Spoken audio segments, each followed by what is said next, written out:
What? Okay, you started with something. Don't worry. Forgive me. Don't worry. Yeah, right. What do I want to say? So can I put this link on the group chat directly? I know some people did not Yes, register. Can I put yes, it? Okay. yes, please. Yes, please. Yes, please. Yes, please. So, hi, everybody. Good morning, good afternoon, good evening, depending on where you're joining us from. Welcome to the post-MBA Career Paths Q&A session webinar, identifying opportunities that you have available to you post-MBA. This is brought to you courtesy Titanal Consulting and the Mentis Hub, hosted by Orolua Bukola. And today we'll be taking you through a whole lot of things. So if it gets overwhelming, you need clarity, you need to ask questions, please just make sure that you use the chat box and ask us any questions that you have. So next. So a brief introduction. Who am I? I'm sure you're wondering, who is this girl with the face cap? Well, days when I'm not wearing a face cap, I just have my normal hair. So I'm the senior consultant and founder of Titanal Consulting, which is a admissions and career coaching company. And I also work as a senior technical product manager with Microsoft for our Microsoft data governance product Purview. I have worked at Microsoft for 4 years and have worked in a product marketing manager role. And also I have worked as a technical product manager. So those are two different roles. Prior to Microsoft, I was at the Ohio State University for my MBA. I didn't have any specific majors, in case you guys are asking or wondering. I was more generalist, and I was just taking classes and trying to grow my knowledge broadly. Prior to my MBA, I worked at PwC for 3 years, 10 months in Nigeria. I worked as a financial services auditor, and I left Nigeria as a senior associate to come for my MBA. Before that, I was at Covenant University, where I studied accounting. And at PwC, I was able to get my accounting certification, which is from the Institute of Chartered Accountants of Nigeria. So my experience so far, my background has been really interesting, I would say, because I have been doing totally different things like every 2-3 years. So I just totally reinvent myself all the time. And this is to say that nothing is impossible. You just have to put your mind to it, right? You don't have to feel stuck in a particular career path. And also, if you like a particular career path, that's also fantastic. You can continue to stay in that career path, right? So a little bit about Titanal Consulting, right? The primary purpose of Titanal Consulting is to ensure young professionals and students like you have the resources and the tools that they need to succeed and make the best out of the next opportunity that they might get. Information really is power, and we want to ensure that we close the information gap and get as many people as possible access to resources that can help them excel. For me, I have faced several challenges in the academic and career space, and that's why I decided to divide Titanal services into two broad categories: graduate school admissions coaching and career coaching. So I'll just take you just a little bit about the graduate school admissions coaching, right? So I would say most of our clients are prospective MBAs, but we've supported clients to get into traditional master's programs and even PhD programs, because we have consultants with skills across various areas. So when people think career coaching, right, some people always assume that your coach does everything for you. No, that's not Titanal Consulting. Envision Titanal like a school where you have a teacher and you have a syllabus, right? Your teacher goes through your entire syllabus, gives you assignments, projects, exams, etc. to ensure you're prepared. The goal is to get our clients at almost at 100% prepared, but it's also important that our clients put in the work. Now, let me explain further. Our services at the graduate school stage include school selection, networking, resume coaching, recommendation letter coaching, essay coaching, admissions interview coaching, loan application review, and visa interview prep if applicable, right? So for an example, during a resume coaching session, you get an hour to 30 minutes to learn about the standard frameworks, and you get to work on your resume and send it back for us to review until we are comfortable and we finalize it. The same goes for essays, where you brainstorm with a consultant, the best story to tell, how to tell it, right? How to be very involved to achieve success, right? This, the application process is just like a tip of the iceberg, and how successful you are going forward will be determined by how serious you are at this stage, right?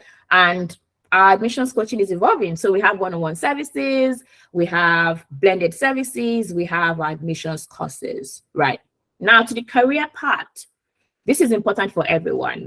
Whether you're a graduate school student, you're just interested in advancing your career, It's important that you showcase skills and portray your values to hiring managers and recruiters, because we see that a lot of people struggle with this aspect, and Tatiana is here to help you.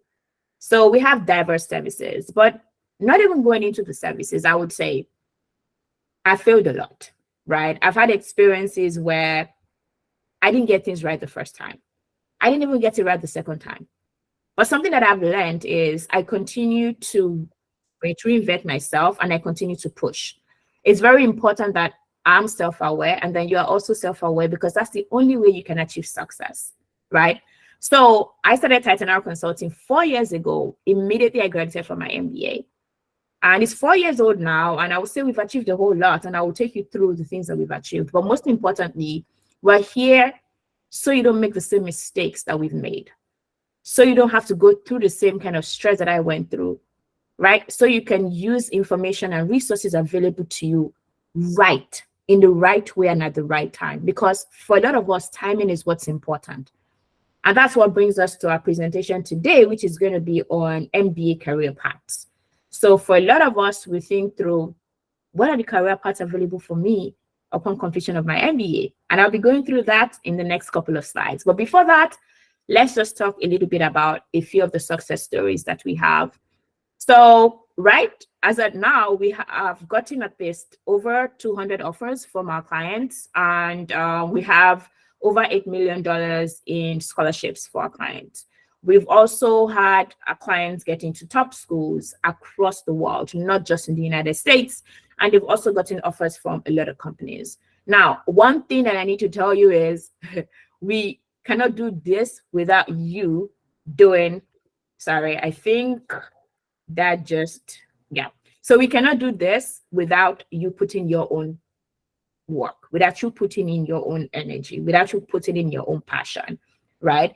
And that's why every time we reiterate it is, you need to put in the work. It's good to get direction, it's good to get coaching, but you need to want to do this. So ask yourself every time, why do I want to do this? Now, before we go into introducing our panelists, I just wanted to take you through a few things, like just reiterate what I said.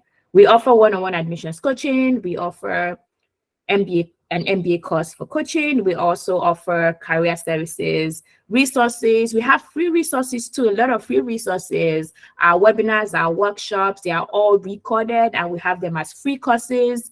So we have all of that, right? And these are our success stories. So if you need any help, if you want us to help you with anything, all you just have to do is book a one-on-one session with our team, so we can learn more about you, we can learn more about your interests, what you're actually passionate about, and then we'll see if this is a good fit for us to move forward.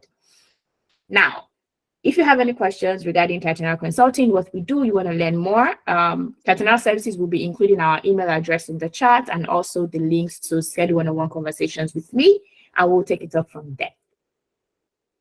Now we are here with our panelists, and I will be giving each of them about 2-3 minutes to talk about themselves, just a brief introduction, who they are, their journey, the experience they've had so far, something really short, before we get into understanding the different career paths available to MBAs, and then before we go into asking specific questions. Please note that this is a Q&A. So I have questions that I've already identified to ask, but it's up to you to actually ask more questions. So I would really like you to be engaging. I would like you to ask these people questions. I would like to know what you're thinking through from MBA career path. So don't be shy. We're going to be answering all of your questions. So Folake. Okay. Hi, everyone. Good morning, afternoon, evening. My name is Folake Bankole, a recent graduate of University of Chicago, Booth. I graduated, now in July, last month, so very excited about that. Prior to my MBA, I worked in Nigeria. I'd worked for close to 10 years. I worked at PwC, I worked at Central Bank of Nigeria, and in my last job, I was a CFO at a pension fund back in Nigeria before coming to do my MBA. Post-MBA, during my MBA, I interned at BCG did consulting, but post MBA, I'm going to work for a private equity firm in an operations role. So I'm going to be a CFO in one of their portfolio companies.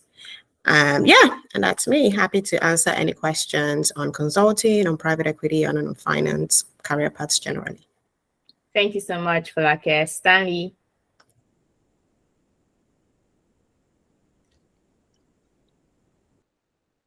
Can you hear me? Yes, we can. Awesome. Hi, everyone. My name is Stanley Omora. Of course, I'm from Nigeria. I'm an MBA student at University of Michigan, Stephen M. Ross School of Business. I studied geology during my undergraduate at University of Nigeria, and I also have a master's degree in accountancy from the University of London. I'm also a chartered accountant, by the way, with ACCA. So prior to my MBA, I worked at PwC and BDO LLP in London as a certified accountant and auditor with a focus on financial services industry clients, mostly banks. And I also worked in the consumer banking sector in Nigeria for about 2 years, where my main focus was corporate finance and financial reporting. I'm currently a summer associate at Bank of America within the financial institutions group, where I'll be, of course, like interning for the summer. Feel free to ask me any questions at all regarding my career journey. I believe my career journey might intersect with some of yours, so I'm happy to be here. Thanks. Thank you so much, Stanley. Adeshola. Hi, everyone. My name is Adeshola. Like Falake, Stanley, and Tommy, I also started off my career. Okay, not all of us started, but we all worked at PwC. So I also did PwC audit for 5 years, financial services. After which I joined Atlas Mara Limited as a group finance manager, working across 7 countries, mainly in charge of financial reporting, valuations, statutory audits for the company. Did that for 3 years and decided that I wanted a new career path. So I joined. So I went to Darden for my MBA, graduated in May, and will be joining Bank of America as a full-time investment banking associate in July this month. Yeah. I'm currently in Nigeria, so if there is a network issue, forgive the Nigerian space. Thank you. Yeah, we will forgive you. Thank you so much, Adeshola.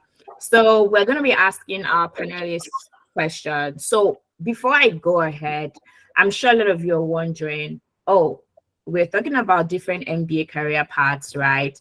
Well, all of these people worked at PwC and they're doing finance consulting.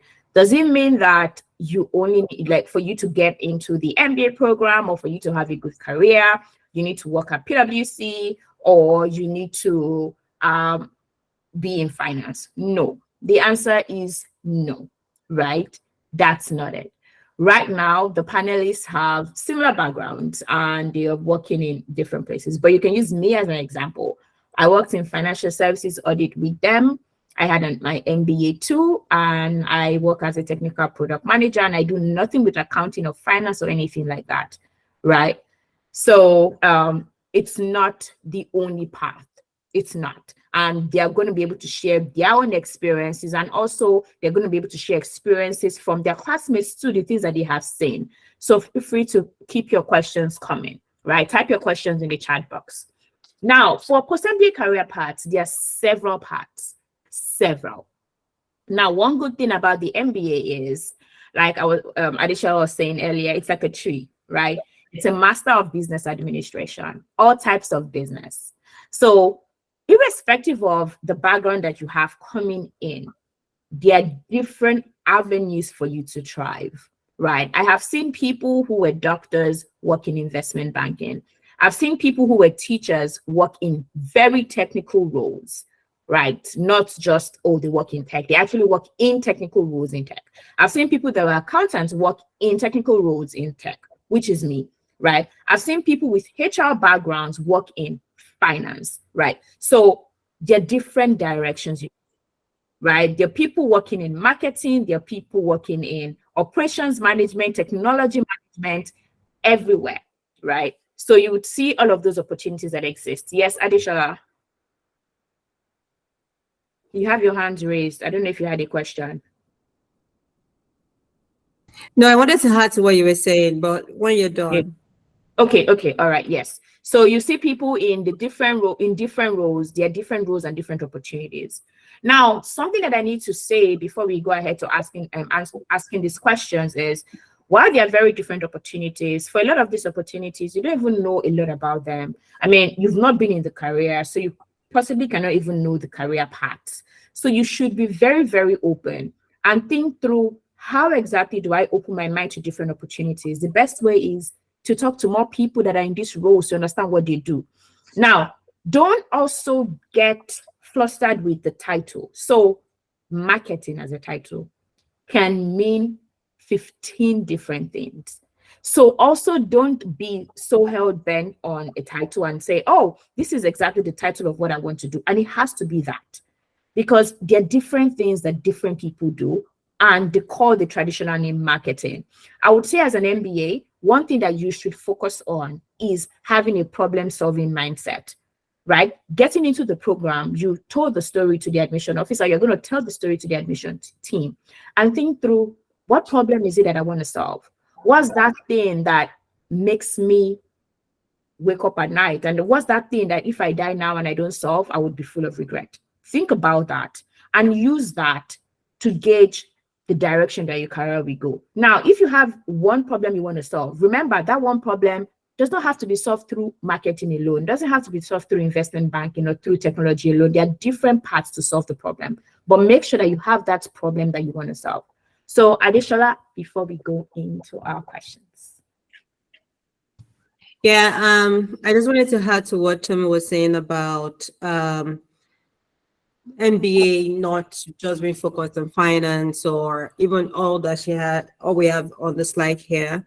I do know there are some US schools, or there are some business schools that offer dual degrees. So you can do like an MBA, JD MBA. So that's for doctors that also want to understand the business side of things. One thing MBA has exposed me to is the fact that there is always a business side to whatever career, whether you're a doctor, you're a lawyer. Sorry, JD is law. No, JD is law. JD is law. Sorry, yeah. I correct. Yes, I'm correct. JD is law. I think MD, the doctor, that's the MD. Yeah, and then we have MPP, that's Master of Public Policy. We have data science. These are all of the career paths, all of the exposures that an MBA gives you access to.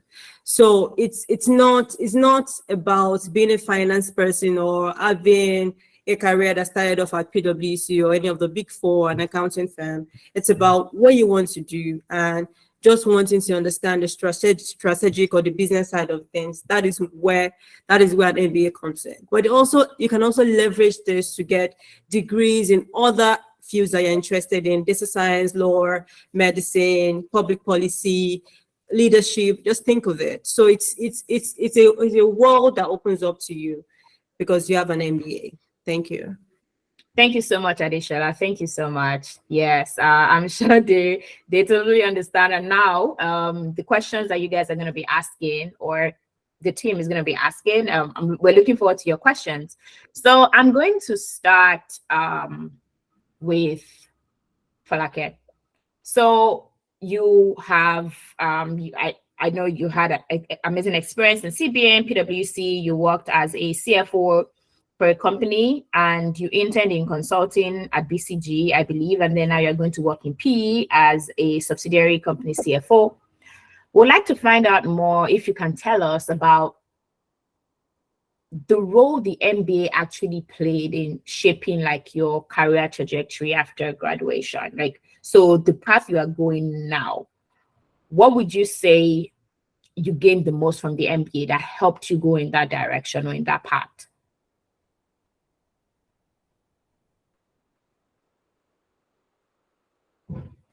Sorry. Thanks, Sammy. That's a heavy question. Okay, so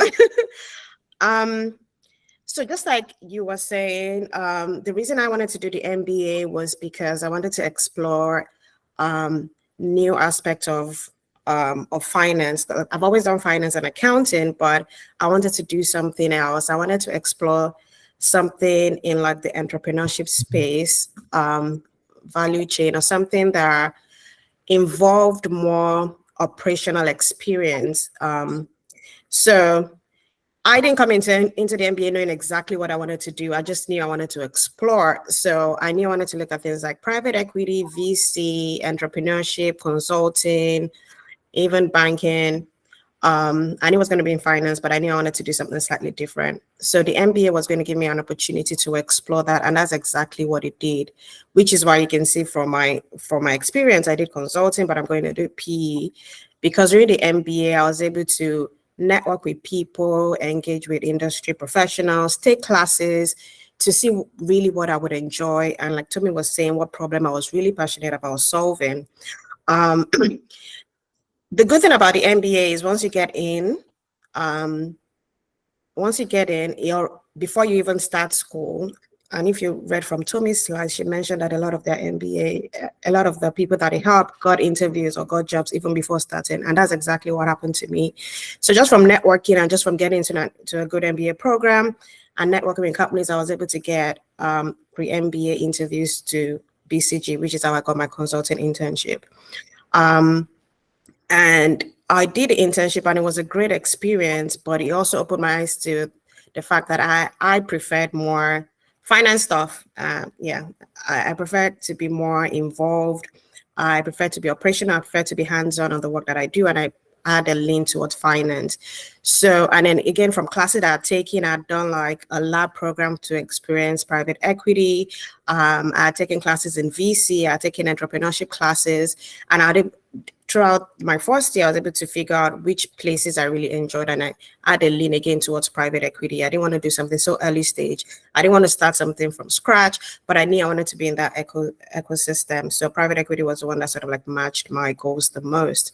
And so after my internship, I just pursued that path.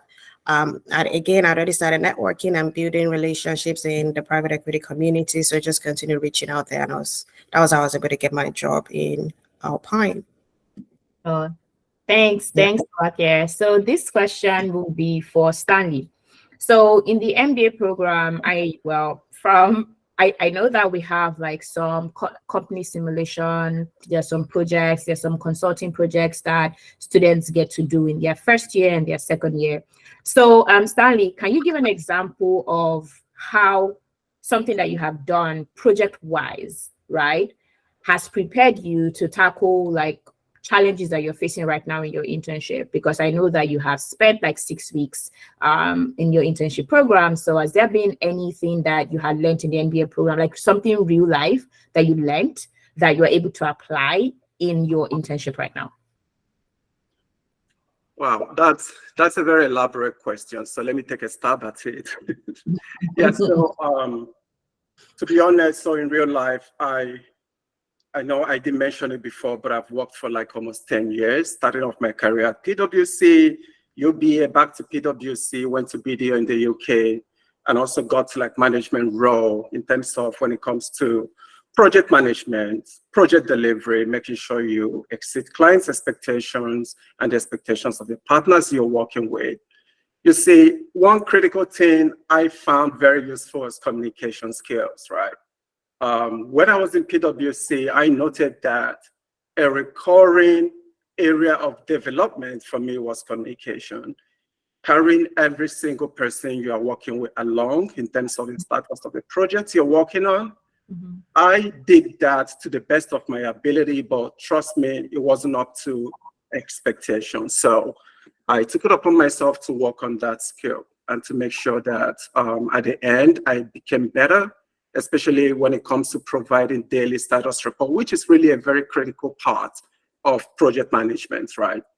So getting to the UK, which was the last job I did before I started off my MBA, it became one of my strong points, you see. So I took deliberate action just to make sure that I figured out how to communicate effectively, because we believe also it contributes directly to the success of projects.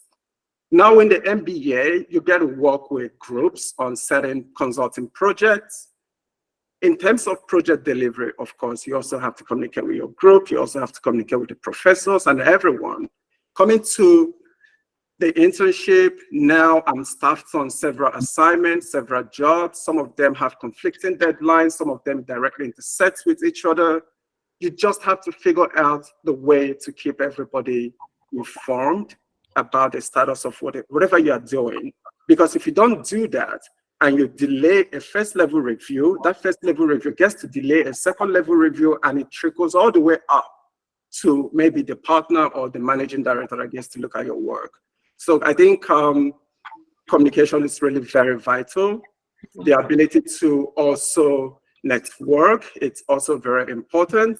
I'm going to cite this because I never did it in Nigeria, to be very honest. And finding myself in this climb, I was like quite surprised with the way things work quite differently, especially when it comes to getting a job here and keeping your job. You have to network, you have to talk to people, you have to learn about the industry. In fact, almost 60 to 70% of the time, it is more of a game of the number of people you kind of speak to, learning from them. They get to know you on a personal level. When they like you, you then get invited for interview. So it's not you submitting an application, you get shortlisted, which is pretty much what we are used to.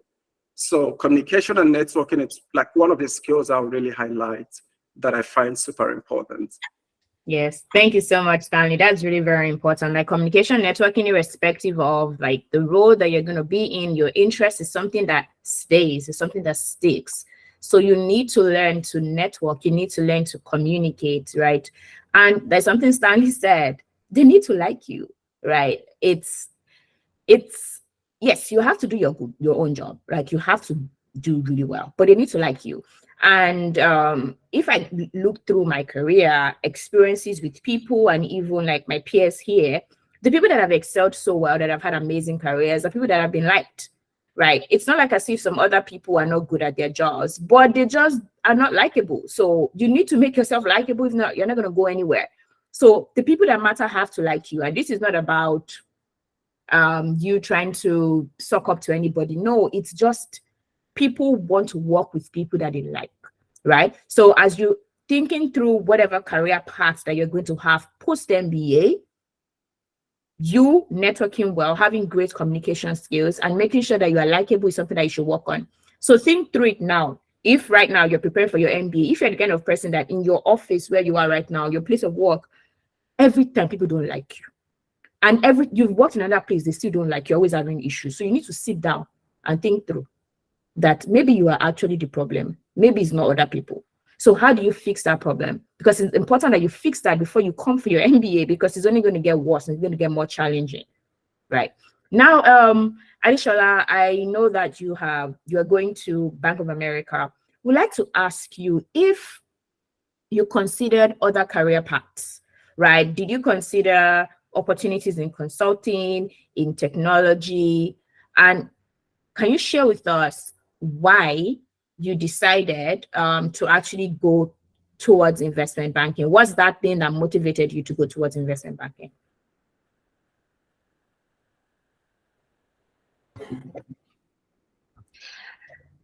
Can you hear me? Yes, we can hear you. All right, thank you for the question. So the first part of the question says, did I consider other career paths? Yes. Yes, I did. So first of all, finance is a very, very broad subject area. So finance branches out into financial reporting, financial accounting, auditing, investment banking, corporate finance. So initially, I actually wanted to do corporate finance because I have this dream of becoming a CFO one day. So I didn't come into business school thinking I wanted to do investment banking. Did I consider consulting? At the point, yes. I'm not sure if we're going to get into that later, but if I think back through my investment banking journey, the recruitment journey and everything, I almost gave up because it's a very tedious process. And I did consider consulting. Did I apply to other like tech companies like Microsoft, Google, Amazon? Yes, I did. I got an Amazon interview, which I never went for. So I considered all of these career paths, but at the end of the day, to answer the main question, why I went for investment banking, I think for me first was my experience, my past experience. So I mentioned when I was introducing myself that I spent 3 years in Atlas Mara after leaving PwC, and there I got into valuations, deal structuring for debt restructuring. I worked with investment bankers to help the company. So my company was involved in some M&A activities. They acquired some companies, and then they also divested from some companies. So I worked with Citibank at that time to do the divestment, to value the companies that we're divesting from and the ones that we're acquiring, to value our company, to see our need for debt and how that was going to affect some of our ratios, return on equity. I found all of that really interesting. But seeing that my career path was at that time was financial reporting, I felt I wanted to do something much more different from financial reporting. And that's why I decided to go into investment banking, because I've had this past experience, and also because seeing where I want to be 2, 3 years, 4 years, 10 years down the line, investment banking was going to be a core part of the growth, a core part of the career trajectory I was trying to build for myself. But beyond that, I think for me, it was also the support I got from my school, from the career center in my school, the support I got from Titanal Consulting, the support I got from friends, those that were already in investment banking. It was going to be a community of people that I could rely on, that could walk me through the journey and make the journey seamless. It wasn't like I wasn't going to get the same support for consulting, but it just happened that most of the friends I had, or most of the people that were willing to be in my community at that time, had gone through finance or gone through investment banking, and it was going to be easier. So it wasn't just my dream, it was also because I was going to get the support. And at the end of the day, it was going to be based on what Adeshola wanted, who Adeshola saw herself to be some years down the line. I don't want to go into a career that after spending 5 years at PwC, 3 years at Atlas Mara, I don't want to go into a career that I will be asking myself or regretting, like, why did I do this? How would I pay $200,000 for MBA and I'll get into a career that I will regret? I'll be crying every day. I wish I never did this. No, I really wanted, I spent my time to reflect. There's this career skills test that you can do. I can look for it and share with me. But I'm sure Titanal Consulting or something like that. You can do a career skills test that ask you some questions and tells you, based on your responses, the skills you have and which career your skills are best matched to. And I did that test, and investment banking was top of my list. I'm not saying that's the only thing, but it's in addition to all these other things. But for me, it was a self-reflection. I sat down, looked within myself, who was I based on my skills I'd acquired from my experiences? Where did I see myself going to? And what support did I have around me at that time to be able to achieve that dream? And that's how I decided to pursue investment banking. Thank you. Thank you so much. Thank you so much, Adeshola. Stanley, you have your hand raised. Yeah, I just want to add to like a rider to what Adeshola just said. So I think for me, most of the things Adeshola said are very relevant for me. However, I discovered a very big gap in my experience, basically, and that was what made me start thinking about investment banking.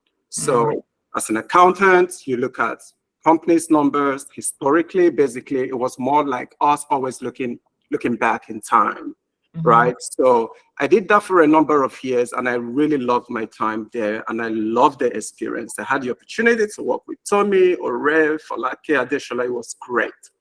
Then I went to banking, that's the consumer banking sector. I started looking at transactions occurring real time. That is me having what I call a present experience.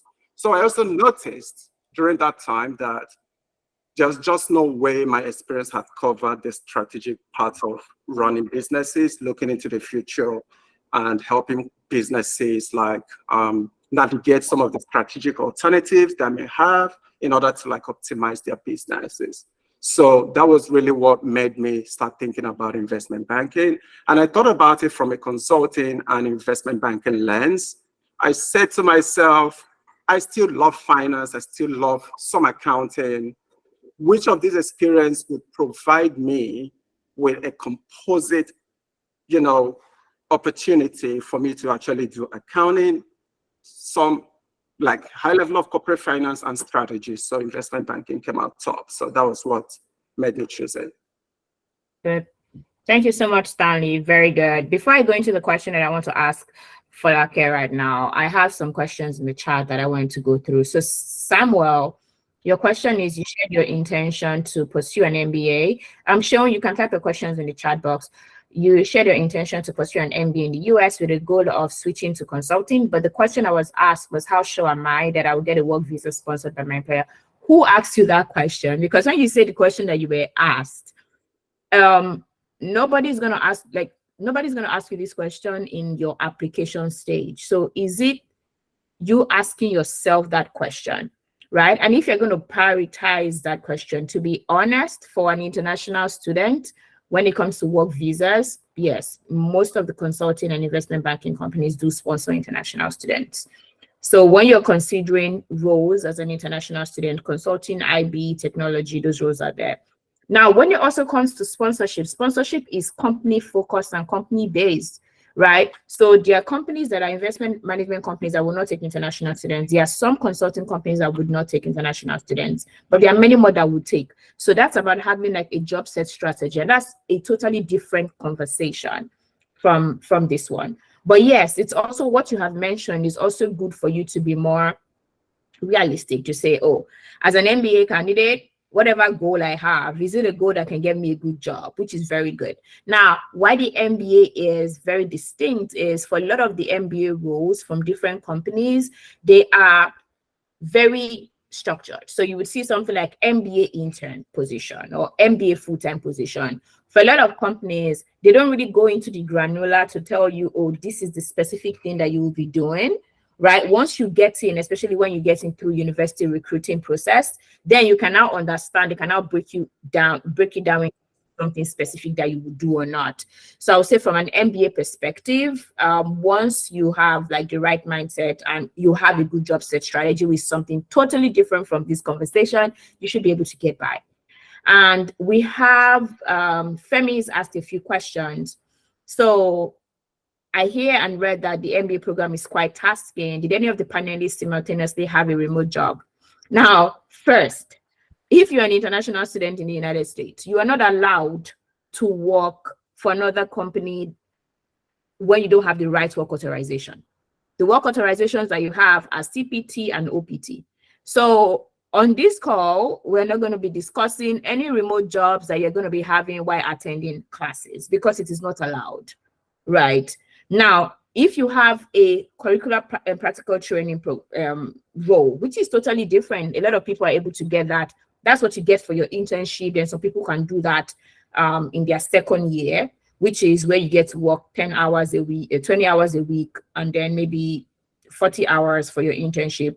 You can also work in the school actually during your first year. But when you're talking about remote jobs, I'm thinking you were saying, oh, you're working outside of the US. It's not allowed. So I'm not going to make any comments on that because it's not allowed, right? Then the second one, were there culture shocks you experienced when you first arrived? So I think I will give that to Adeshola if you want to talk about the culture shock that you experienced when you just arrived the MBA for the first time. I mean, maybe we can talk about that one later because it's not really too much about like the MBA career paths. But yes, there are a lot of culture shocks, actually. It's a whole lot. And I think I discussed that in one of the webinars. The third one is, I always hear networking. As an introvert, what tips or pointers could you share? Adeshola, please, could you help us with that? What tips or pointers could you share that could potentially help? Because something that I know, Adeshola, is that you did a lot of networking for the investment banking process at Darden. So what tips could you share with us that could potentially help us or potentially help Femi and the rest of us on this call as you're navigating your MBA journey? Thank you. Yeah.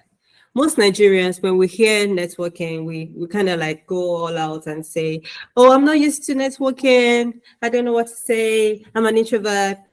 I'm also an introvert. I really don't like talking. And I don't like, that was the worst part of my recruiting process, having to network, go for networking events. But I had to do it a lot. And for the few times I did it, or for the many times I did it well.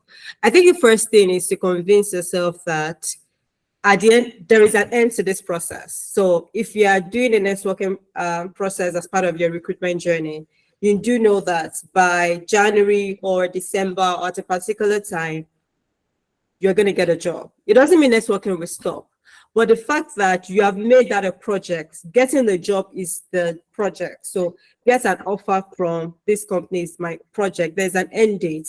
That is how I was able to survive it. That was the first thing I told myself. There is an end date. This is a project that has a start and end date. So for that period, before the end date, I need to give it all it takes. So the first thing I do before I step out of my house to go for any of these networking events is I network with myself in my room. I sit in front of the mirror and I network with myself like I'm speaking to somebody else. So I try to build that confidence from the inside out. I build that confidence with myself before I step out. Then I don't just go for networking events and just wing it. I try to prepare myself, because when you get to these networking events, what bankers or companies try to look out for is how conversational are you? How easy is it to carry on a conversation with you? They're trying to see if they are left with you in the room, or they send it to the clients. Are you going to bore the clients with your silence or with your stories that are not funny? Or are you going to be able to seal a deal with your good conversation skills? So it's about practicing. So when you get to business school, or whatever school you go to, these are some of the things that they try to train you. You have to practice. The more you practice, the more confident you're going to become when you actually get to these networking circles. And then one other thing I did was to have friends that are not Nigerians, friends that are, white. That's if you're in the US. So from our normal day-to-day conversations or in classrooms, like I will approach people, try to talk to people. I also use that to build my confidence. I actually had mock networking sessions with some of my friends, those that are willing to have mock networking sessions with me. Some of these mock networking sessions with myself, with my friends, with people that are willing to mock with me, helped me to build my confidence from before I went for these networking sessions. So for me, it was about knowing that there's an end date to this. There is something I'm going to get out of this, something that I really want, that's really important to my future, and then practicing. At the end of the day, it's about seeing that these people they're not out to pull you down. They're not your enemies, they're your friends. So see them as normal human beings that you're carrying on a normal conversation with. Even though you're introverted, it's about saying hi, introducing yourself, telling them what you have done. Why are you there? If you have practiced and prepared for this thing, it will be easier for you to be able to share these questions. And also reading the room. See what your other people that are in that networking event are doing. Read the room. Don't always try to be different. So try to be unique, but don't try to be different and people think you are ridiculous. So read the room. At the point where people are talking, they're going to give you the chance to talk. So there's probably someone that's going to edge the networking circle that you're a part of, maybe a group of 5 or 6 people. So they'll say, oh, Adeshola, introduce yourself. Oh, Adeshola, what do you think? Oh, Tomilola, did you hear what Adeshola said? That sounds interesting. You're also from Nigeria. So is what Adeshola saying, is it really true? They'll give you the chance to come into conversations. Seize those opportunities. And sometimes you can also plan this. Like, it's something I used to do. So before we get into this networking events, I will have planned with some of my friends. Before we get there, I'll say, okay, this is what you're going to say. And when you say this, then bring me to the conversation. I'll pick it up from there. Know your strengths. If you're introverted, know your strengths, know your weaknesses, and get a friend that is extroverted that can help to bring you and ease you into conversations. And from there, it's easier for you to carry on a conversation or to make an impact. And it's not the multitude of words that you say. It's not by saying 10,000, 25,000, 100,000 words. It is how impactful the few words, the few things that you say, is how impactful it is. Somebody was interested and shortlisted me for an interview for a bank simply because I said I was from PwC Nigeria. And then he said something about South Africa. And because I've been in South Africa before, I was able to say some things based on my experience. And he was like, oh, that's true, blah, blah, blah. And then the next thing I heard was, oh, Philip said he really liked you. What did you guys talk about? He was just raving about you. I'm like, we didn't really say anything that was that brilliant or interesting. And that was it. I got shortlisted for the interview. So it's not such a big deal, but I understand that if you're introverted, it can be a big deal. So be careful. Your words can be calculated. Don't think you have to talk through the night, talk for hours. Make sure what you say is impactful. Read the room, know the right time to come in, prepare beforehand, and leverage people. Leverage those that have strengths that are, strengths in talking much more than you do, or extroverts around you, and you'll be fine. Thank you. Thank you so much, Adisha. That was really amazing. Just to reiterate a few things, like she said, she used to have mock networking practice with herself. You can practice with yourself, right? Practice makes perfect. A lot of times people say, oh, this person can really speak so well. This person that can speak so well spends time practicing. All of the presenters you can see, the presidents that come on stage, they don't wing it. They practice everything that they say. So if you are not ready and you're not prepared, by the time you go to an event, it's going to show. So you need to make sure that you practice. And then something else Adeshola said is she had other friends that were not Nigerians. While it's good for you to have your own community, it's also very important for you to know that you're in a different country. Like if you wanted to just be with your country people, you could have stayed in your country, right? So you left that. So you need to talk to other people too, because you need to also understand their perspective to things. And another thing about networking, which is something that a lot of people always feel like, because, well, there are different anchors to networking and we cannot get into that, how to network and stuff. We cannot. If you want help with that, you can send me an email. But when you talk about networking, a lot of times people go to LinkedIn and they're like, oh, I reached out to these 5 people from Africa and they did not respond. Are they the only people on LinkedIn? Are they the only people in this life? Are they the only people that work in those companies? Why are you so hell-bent on only reaching out to Nigerians? Why do you think that it's only a Nigerian person that can help you? You need to open your mind. You need to think things through, right? And that's the way, like if you're considering like different post-MBA opportunities, you need to understand career paths from other people's perspective. So understand things from marketing from somebody from Brazil, marketing from an American, marketing from somebody from Vietnam. It helps you even get good perspectives as to, oh, is this what I really want to do or not? But if you're always thinking from just one perspective, it's going to be very difficult for you to really make an objective decision. And then the last question from Femi is, Falake mentioned she was able to secure a pre-MBA internship. So now the pre-MBA internship opportunity, pre-MBA internship is a totally different conversation, right? And I know we have other questions from like Shehu and Priscilla, and we have to go into that. So Titanic has an entire webinar, 1 hour, that talks about pre-MBA internship opportunities, how you should take advantage of them, the kind of opportunities that exist. So Titanic Services, please, can you put the link to the YouTube video for pre-MBA opportunities so that Femi can go watch it? And then if you now have more questions, then you can now ask us more questions. So here we have Sheung said, Falake and Stanley, I hear you talking about networking. Okay, so this question, I believe, has already been answered by Adeshola, speaking more about the actual steps you took in networking. Did you reach out to random individuals on LinkedIn, or was it the network you already had? So I would allow Falake to take just that part of, did you reach out to random individuals on LinkedIn, or was it the network you already had? Thanks, Toby. I would respond quickly to the question about the pre-MBA. I was going to refer them to Titan because you guys said you do a lot of that, but it wasn't through a recruiter. It was through, I think mine was through like Poet and Quant. They had a program that was ongoing at that point, and that was what I used. It was pretty straightforward. But yeah, watch the Titan YouTube webinar. I'm sure you'll get a lot more information on how to approach it from there.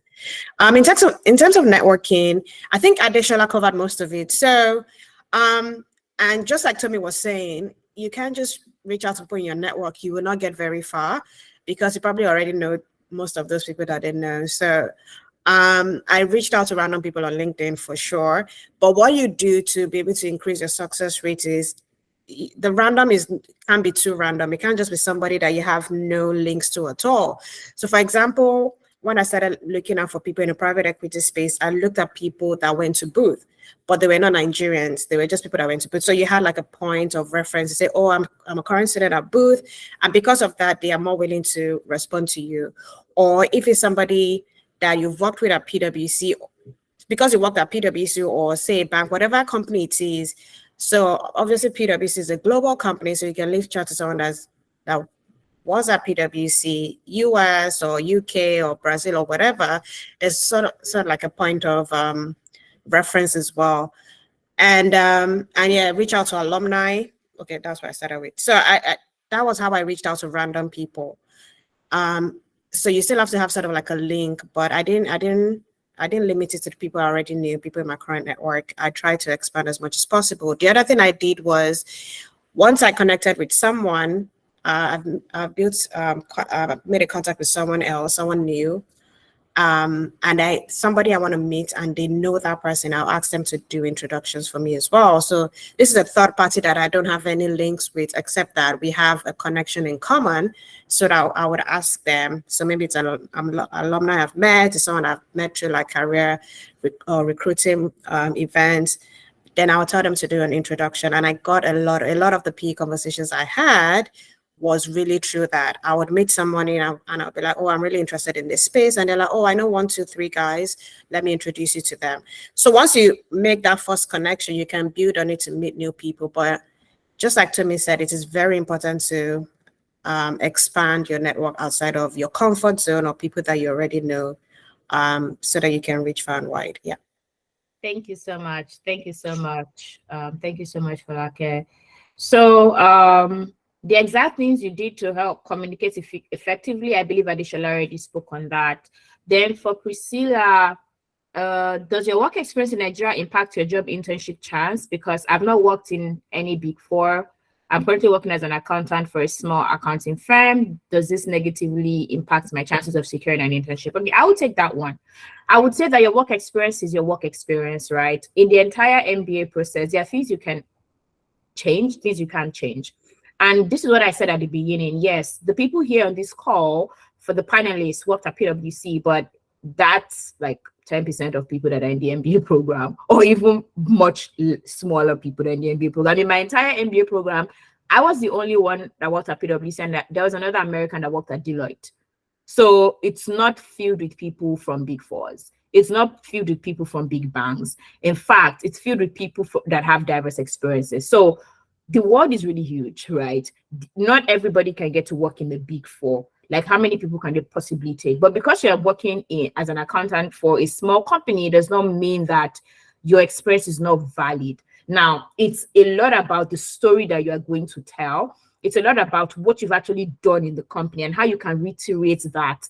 There are people that have worked in amazing places, but if you ask them, tell me about yourself, tell me about the value that you bring, they're not able to properly articulate themselves. So how are you able to articulate yourself? What do you have written in your essays? What problem are you trying to solve in your essays? Do people like you? How did you network? Because these schools are not just going to pick people just because they worked in a particular company. So it's not like that. So is it possible to get into a Big Four? Of course, why not? If that's your interest, if that's what you want to do, you definitely can get into a Big Four. Although Big Four doing what though? For the MBA track, I don't really think that they take a lot of people for the accounting auditing bit. Is majorly in consulting. But yes, you can get into any company, right? Getting a job is a totally different ball game. That it's a lot about you leveraging resources that are available to you and the platforms provided to you. It's not really so much about, oh, you have to fit a particular box. Yes, you need to be able to reiterate the experience that you have, but it's a lot about you as a person. So do not feel that, oh, you don't have this kind of experience, or you didn't work in this kind of places. No. Like these opportunities are open to everybody, right? So can I get a percentage of MBA graduates that could not secure internship? Well, I cannot give you a percentage of that.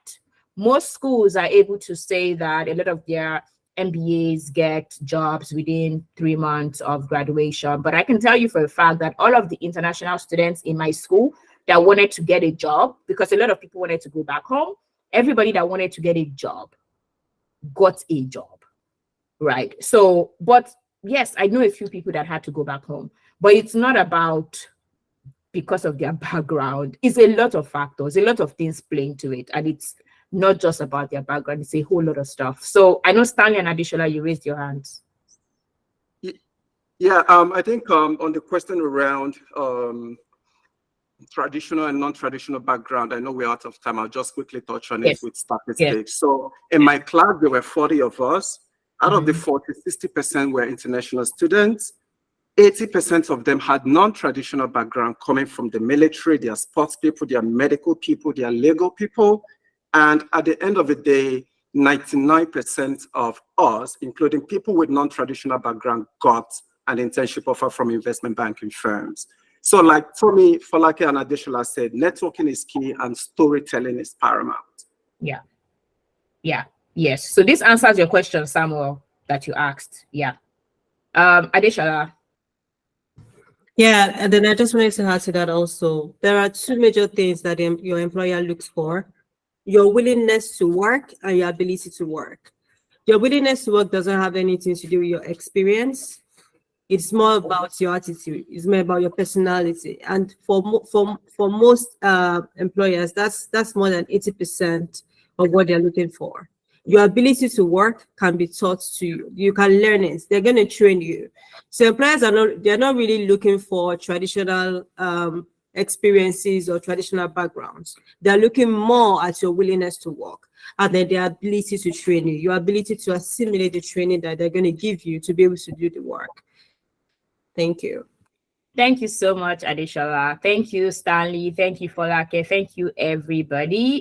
This was really amazing. I know you guys, you all have more questions. If you have more questions, please just send the questions to me via email. If it's something that I can answer, I would answer. If not, I would get Folake, Adeshola, and Stanley to actually answer those questions. But just to reiterate and recap everything that we have said, there are several opportunities available to you from the MBA perspective, several different, right? And something that I've learned a lot from the MBA, it's not apples to apples. Like, you don't need to follow one line. Your career trajectory doesn't have to be this way, right? You might have started in small accounting and you want to do big accounting, you want to do investment banking. That's totally fine. Like Adeshola said, willingness to learn and ability to do the job, right? Your ability, you can learn. Like, if you're willing to learn, it's easier for people to teach you, right? So once you have those two things, most importantly, the first one, it's easier for you to grow and develop your career, right? Everybody here, something that they have said that has reiterated, that I've really thought through about, and I figured out, okay, I actually did this, is everybody really thought through what they really wanted to do. So you need to think through it. But also, to be honest, Folake said she didn't know what she wanted to do coming in. I also didn't know what I wanted to do coming in, right? I said I wanted to do something, and then I said something else, then I did something else. So it's also totally fine for you to be very open-minded. But something that I need you to do is don't be closed-minded about any opportunity. Don't feel like an opportunity is not for you. If you have an interest in something, go for it. And as an MBA student, I would say all of the opportunities are fair game. Product management, investment banking, consulting, they are fair game to you because a lot of the companies consider the MBA itself as the background that you need to do the job, not necessarily what you have before that. Folake, you had your hands raised. No, I think you immediately, Arisma, you made the point about it's okay to not be sure what you want, but like being open-minded. It's good to have some idea, but yeah, you made the point perfectly, just as I was going to say that. Oh. So if you're confused, that's fine too. Doesn't mean you won't be successful or you won't get a job. Yeah. There are people like us, people like Tetanara, and the school itself that will help you to make the best of the opportunity. Yeah, and your interest evolves a lot. I mean, your interest would always evolve. I thought I wanted to do operations, and after my first operation started, I knew I was not going to do it. So your interest evolves a lot. So keep an open mind. Exactly. Keep an open mind. So thank you all. This marks the end of our session. We have a free MBA ebook. So navigating the application process. a summarized version of the things that you need to know, basic things that you need to know. So if you're interested, just click on the Titanal interest form that Titanal Services has posted. Once we get your details, we'll give you access to it. You are also able to let us know which of our services that you are interested in, if it's the MBA course, if it's one-on-one coaching, or if it's any of our free resources, and we're happy to help. So enjoy the rest of your Saturday, and feel free to connect with us. Take care.